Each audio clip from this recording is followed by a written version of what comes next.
The use of performance-enhancing drugs and blood doping is a big controversy in all of the sports world and has been for a while now.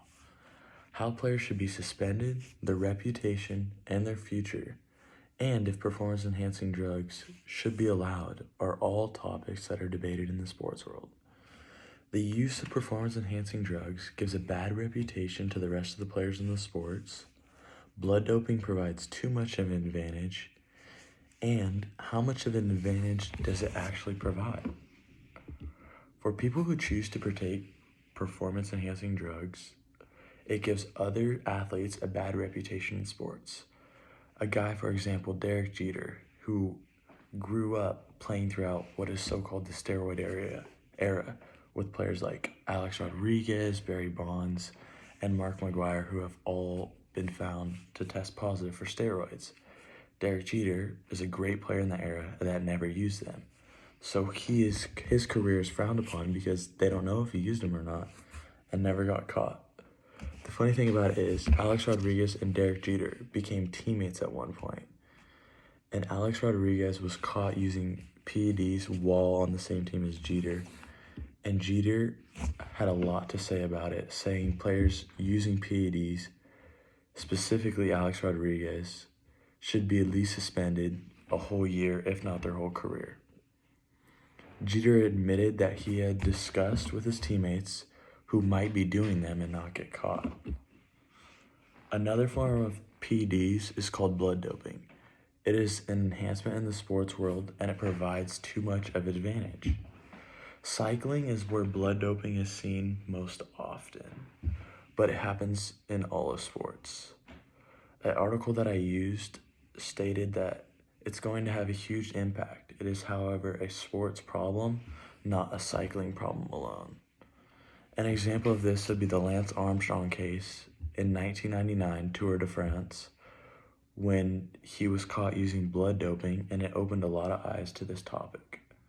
Another case of this was Russian athletes prior to the Summer Olympics getting caught blood doping. Cyclists might be the most common, but this is happening everywhere in sports.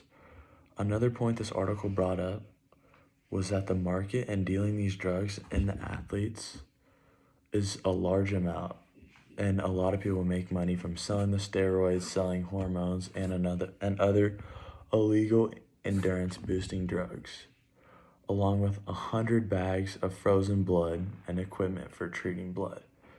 The number of drugs that were found just shows that this business is never going away because there's too much money to be made throughout this business. When an athlete has dedicated their whole life to a sport and they're one drug away from becoming the best at that sport, they're most likely going to want to take it to reach that next step and become that better athlete. So what happens now that the riders who have lost the Liberty Saragossa sponsorship? What name will appear on their jerseys, if any? If the team falls apart, can any of its star riders still compete after being caught with using steroids? It is hard to predict an athlete's future because sports are all about fans, and if the fans won't accept them after being caught for using PEDs, then it is unlikely that the sport will too. Take Barry Bonds for an example. Everyone knew that he took steroids, but the fans loved him, so the MLB continuously let him play. Although players should not be allowed to use steroids, many have different points. An article by former Oakland Raiders star Lyle Aldoza opens up a topic that using anabolic steroids throughout his career helped him from maintaining injury and recovering from injuries that he faced. He agrees that football is too much of contact and they should allow the drugs to help players recover from injuries faster so they can get back on the field. Steroids and blood doping are illegal substances that athletes use to get a clear advantage in their sports, and if they are caught with concrete evidence, they should face expulsion. For many reasons, steroids are illegal, such as they are bad for the body, provide an unfair advantage, and players' reputation go down the drain. It is a bad look for all of sports, and these drugs should be banned forever.